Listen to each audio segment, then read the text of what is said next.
For the second straight season, the Edmonton Oilers fell just short of a Stanley Cup. And now, with everyone clamoring for it, there's rumors of a major shakeup in net.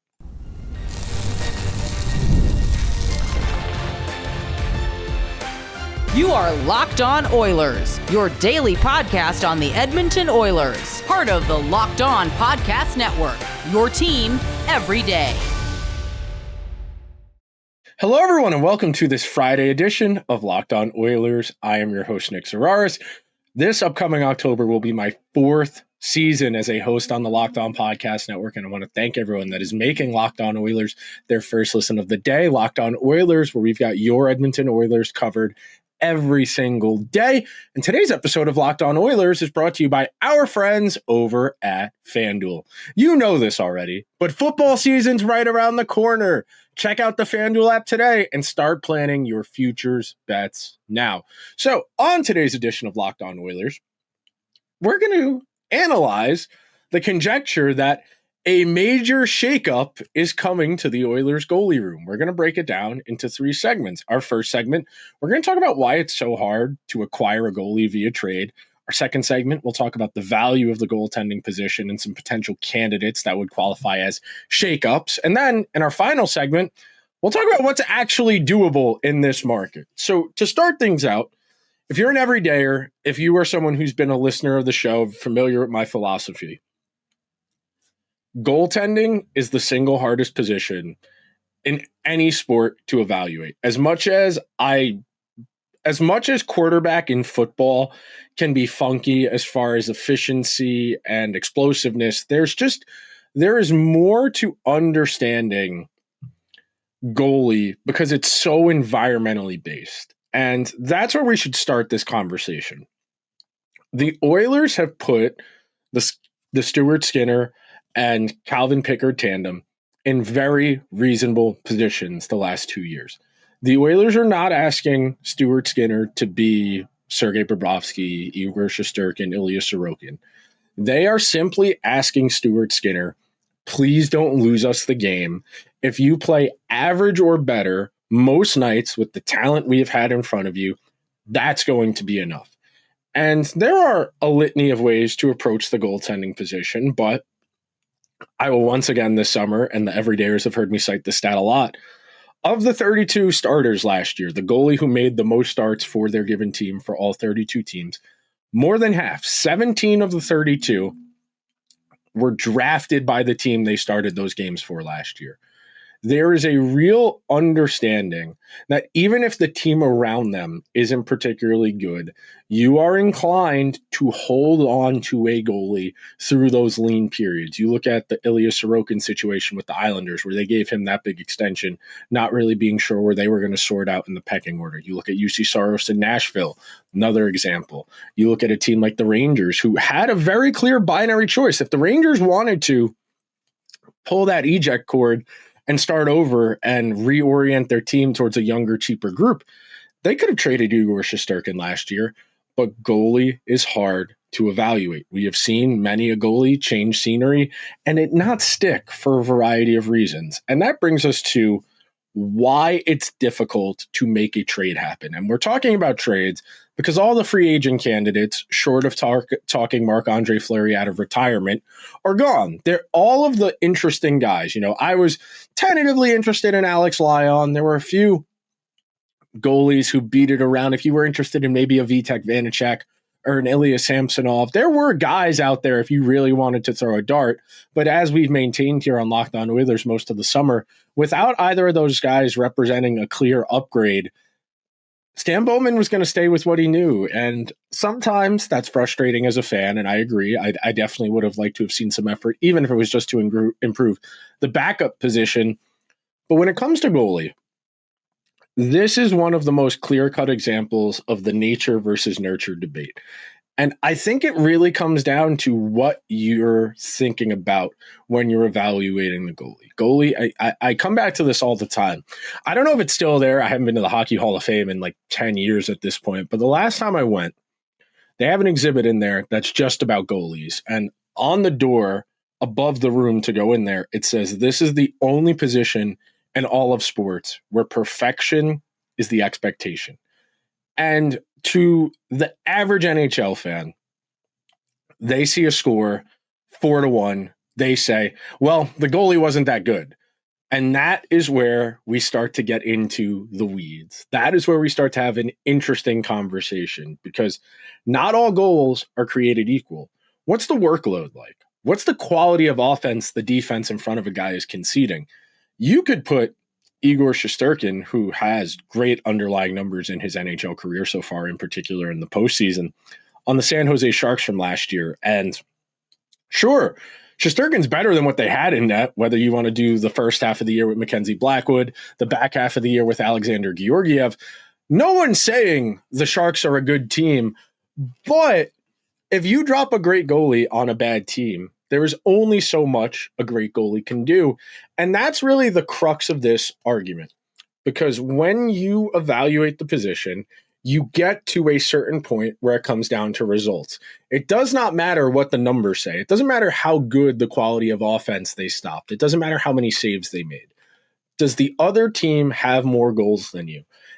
And ultimately, evaluating goaltending comes down to a zero-sum game. It drives me crazy. I think it's a poor way to have discussion.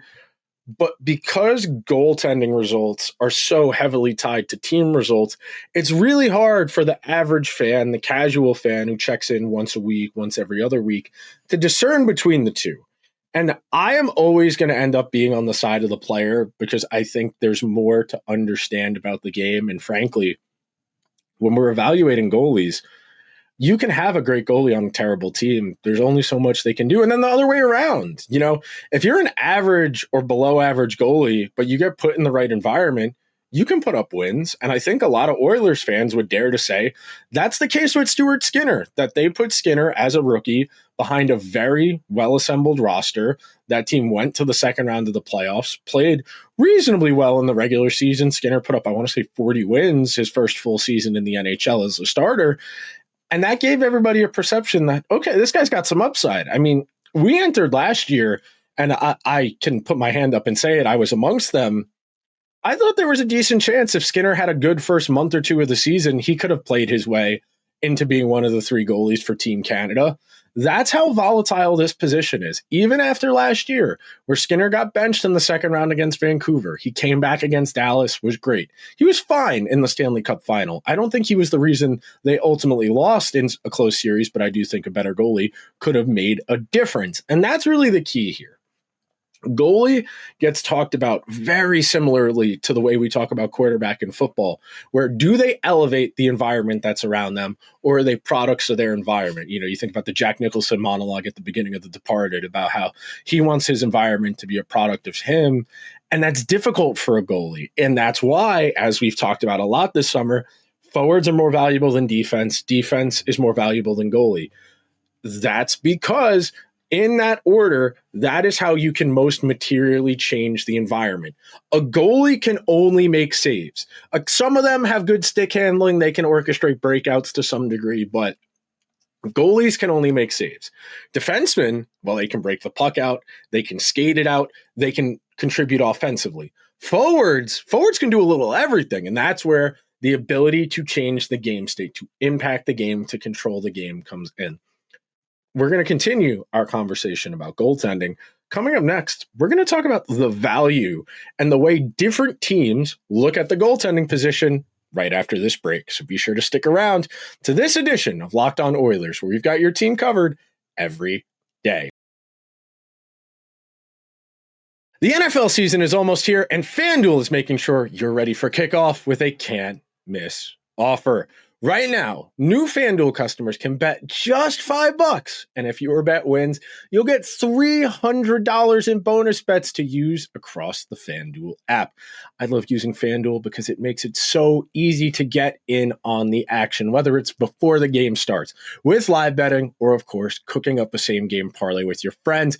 It makes the games all the more exciting. It's quick, safe, and pays out fast, and it's the best way to add a little bit of juice to your football Sunday.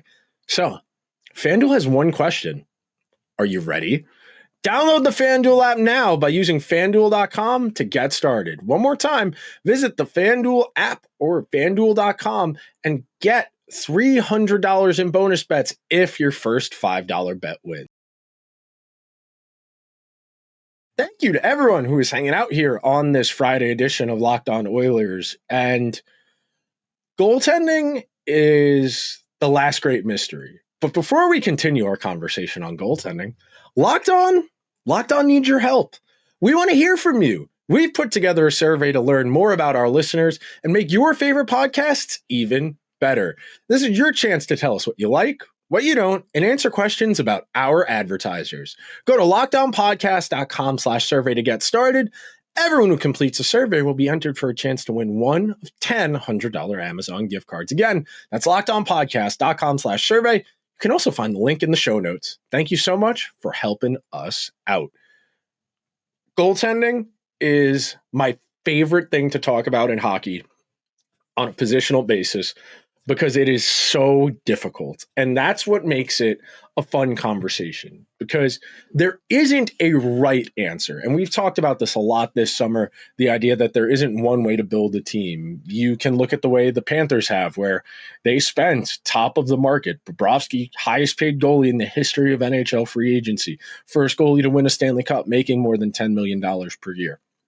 You look at the Lightning, who paid Andrei Vasilevsky, who's gone on to be one of the best of his era. You look at what Shesterkin's making. The Rangers haven't broken through. Then you look at some of the contemporaries, Vegas, Colorado, Darcy Kemper, Aiden Hill. Decent NHL goalies, good NHL careers, nice pieces on good teams. You drop Aiden Hill on a team where he's going to have to do more work. You do the same thing you do that type of workload increase. You drop a slightly above average or average goalie onto a bad team and it becomes a challenge. Here's an example. So think about the 3-year odyssey of Darcy Kemper, who went from winning a Stanley Cup in Colorado to signing a medium-term extension with the Washington Capitals. He loses his job to Charlie Lindgren. He gets traded from Washington to LA for Pierre-Luc Dubois. Darcy Kemper goes to LA. He gets down ballot Vezina votes year over year. That is how much environment matters. You drop a slightly above average goalie like Darcy Kemper into an elite defensive team like the LA Kings, and the wins will pile up. You drop Darcy Kemper on a team like the New York Rangers, where he has to make up a huge volume of shots. They concede a lot of dangerous offense because they're pushing so aggressively for dangerous offense. It creates a trade-off. And that's where you come down to. That is how difficult it is to evaluate and why it's so hard to make these things work. That's why it took the Devils almost a full season to get Jacob Markstrom. I go back to the February of 2024, where it was reported that the deal between the Flames and Devils was almost worked out. And then Markstrom at the last minute kind of had second thoughts. And ultimately it took until the summer to get that deal done. And you think about Markstrom had a decent season in New Jersey. He missed quite a bit of time with injury, but he wasn't bad.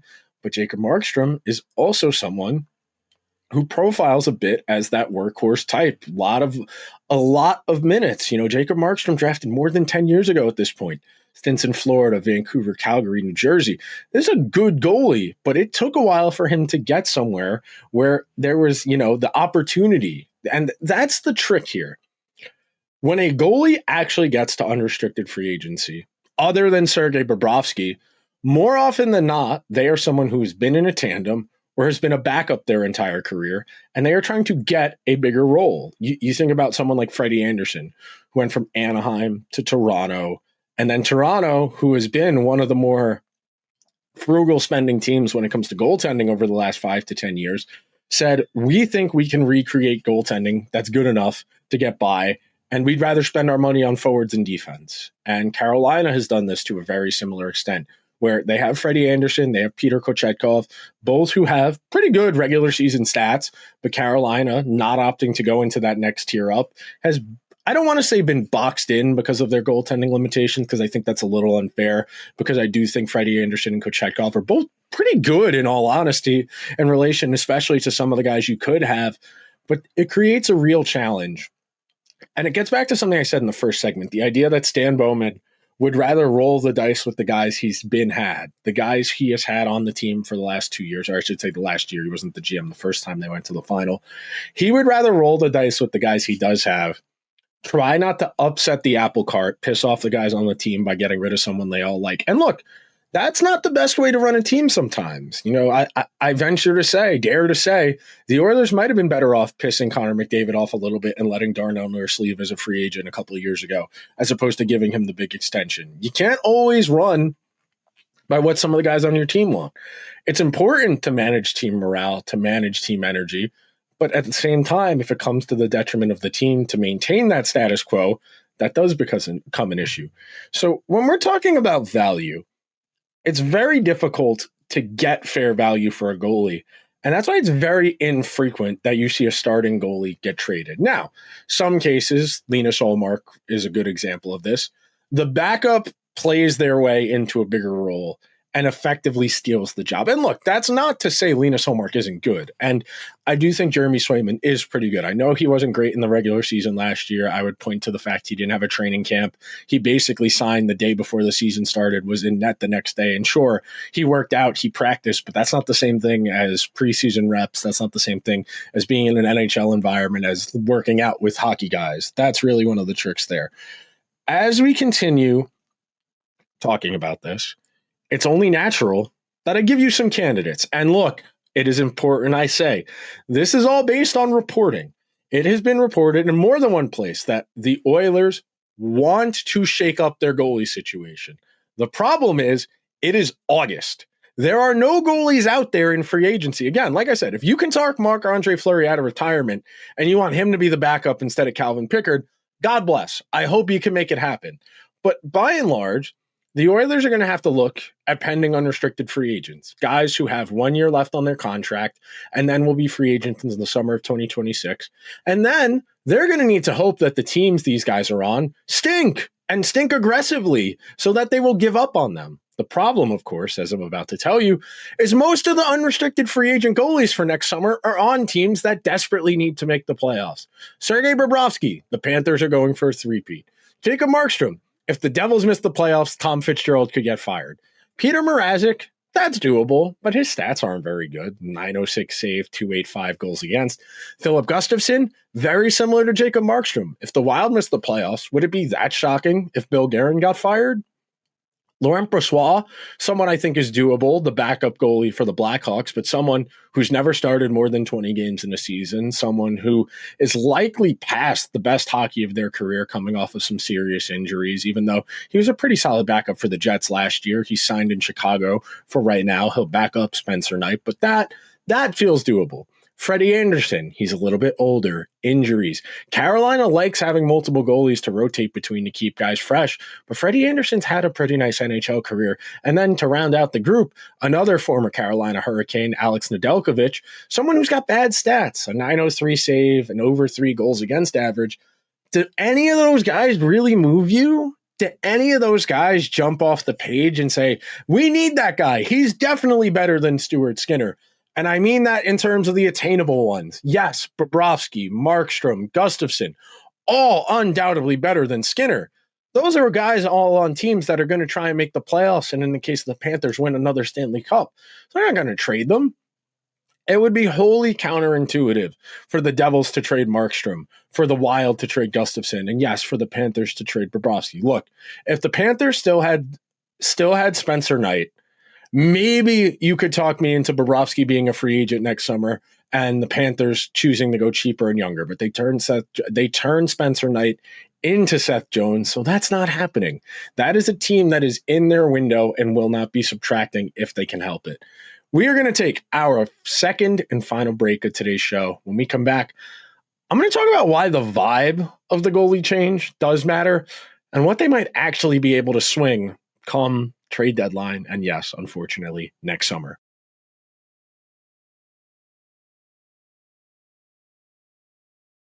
Thank you to everyone who is hanging out on this Friday edition of Locked On Oilers ahead of a 3-day weekend down here in the States. We'll have an episode for you Tuesday of next week. I am very much looking forward to the weekend. It's been a busy week getting into the loop, but man, hockey, a little more than 4.5, 5 weeks away. we're starting to get towards previews and conversations about where the game should be this season. And I've spent a lot of this summer expressing displeasure at the fact the Oilers have failed to upgrade their goalie room.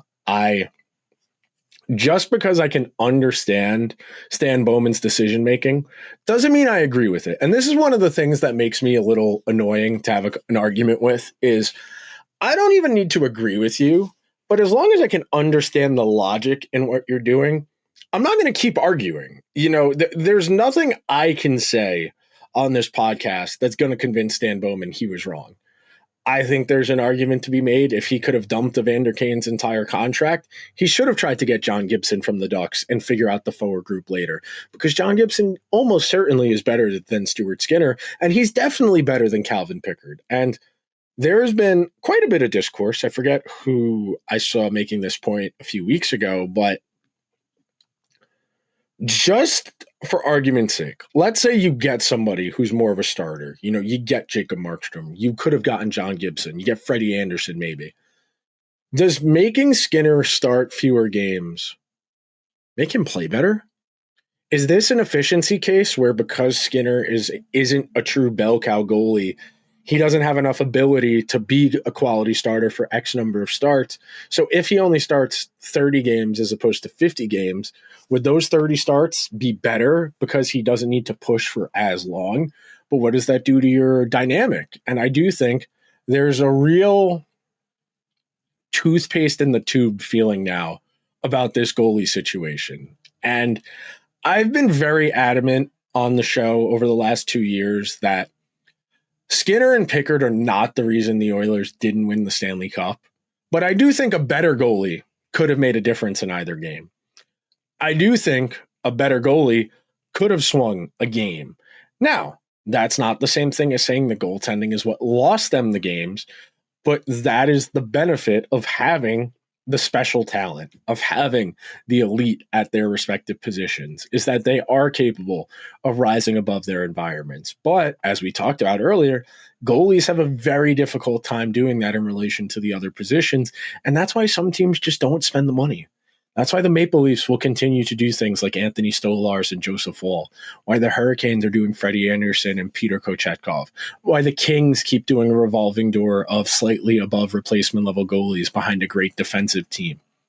These are all examples of teams that understand that the return on investment between the slower tiers of goalie is minimal. The difference between a $5 and a $6 million goalie is not worth it if you are a good team. The logic being that you would rather have a $3.5 million forward than a $2.5 million forward. And that $1 million of difference in your forward group is going to do more for the overall quality of your team. And I think you've seen the Oilers to some extent pursue that line of thinking that we'd rather spend that money on Andrew Mangiapane. We would rather spend that money on some other guys. And that's really the trick. When you are evaluating roster construction and what's spent, do you feel good about the potential range of outcomes? And I'll extend an olive branch here. Let's say the Oilers do manage to trade for Laurent Brossoit or Peter Mrazek or Alex Lyon or Vitek Vanacek or Ilya Samsonov or Akira Schmidt, a goalie who isn't going to start a majority of the games, who's likely going to be the Pickard replacement. Does that really qualify as a goalie room shakeup? Yes, you change the backup. The backup is not going to start in the postseason if things go well. Is your goalie, your starting goalie ceiling high enough that you feel okay? Is your starting goalie ceiling high enough that you think you can win the whole thing? And the Oilers, whether it's foolish or they genuinely believe it, they think Stuart Skinner can do that. We have 2 Stanley Cup finals of evidence to say Skinner cannot raise above his environment. He is very much going to be a amalgamation of what happens in front of him. If there are defensive breakdowns, if the vibes spike downward, it's going to be tricky for him to make something happen. And The glimmers are what kill you. You know, it's what Morgan Freeman says in Shawshank Redemption. Hope's a dangerous thing. Hope can drive a man insane. And you see Skinner play the way he did in the Dallas series each of the last 2 years, and you start to talk yourself into, well, is he really that bad? And you can't let yourself get taken away by only the good. You know, we talked about this the other day, the idea, well, if you apply for a job, you think you're going to get it. You buy a lotto ticket, you think you're going to win. The Oilers with Stuart Skinner keep thinking that turn is around the corner. All it takes is a couple of good starts and he gets it together. But at the same time, the longer it takes for him to turn this supposed corner, the more unlikely it is he will ultimately turn said corner. And that's one of the real damning things about the way trajectories work in careers, that even if Skinner has a good regular season, that won't particularly matter. And look, if he puts together a 9-10 save and a 2-6, a 2-5 goals against, that's going to be more than enough to get the Oilers into the playoffs. If Stuart Skinner gives them slightly above average goaltending with the defensive results they should get, that should be more than enough. Then we get to the volatility of a playoff series where it only takes a couple goals across 7 games to swing things in a disfavorable way. And I want to give Stan Bowman the benefit of the doubt when it comes to talent acquisition. I do. I understand why the Oilers didn't go after someone like Alex Lyon or one of the young guys like Akira Schmidt who don't have a lot of experience but have flashed, because he thinks it's better to spend that money on the forwards, on the defensemen. The Oilers defense should be better than it was last year in the regular season. They have a full year of Jake Wallman, someone I am very, very bullish on going forward. At the same time, you cannot look at me and seriously tell me Skinner and Pickard are good enough for where the Oilers want to be. They got to the Stanley Cup final with some of the worst goaltending of the salary cap era. It is a remarkable testament to the group in front of them that they got there, but it does not need to be this way. And the Oilers likely won't get where they want to go without a genuine shakeup. I'm not saying improving the backup. I am saying either Skinner has a massive jump in his performance and is better, or they get a real starter in here. Because right now, if you're going to tell me the Oilers are going to give Stuart Skinner a contract extension after the way he's played the last 2 years, I don't think that's a tenable position to take with the public that wants to be nice, but at the same time realizes with each passing day, Connor and Leon are getting older. And the sooner those guys go away, the sooner the Oilers are going to need to restart the entire process over again. So you need to get this squared away. And the longer you go, the harder it is to ultimately get things taken care of. That will do it for today's edition of Locked On Oilers. Be sure to subscribe wherever you get your podcasts. If you're listening on Apple or Spotify, please give the show a 5-star review. If you're watching over on YouTube, hit the subscribe button, hit the alarm bell. Let me know, do you think any of those guys are even doable? Maybe Brossoit, maybe Alex Lyon, maybe Peter Mrazek. Would you even want one of those guys? Let me know down in the comments. Be sure to check out the Locked On NHL and game night shows where they're breaking down the NHL ahead of the season. Be sure to do that. Be sure to do that survey, get a chance at one of those Amazon gift cards. I will talk to you guys next week. Everyone have a safe and fun weekend. Until then, let's go Oilers.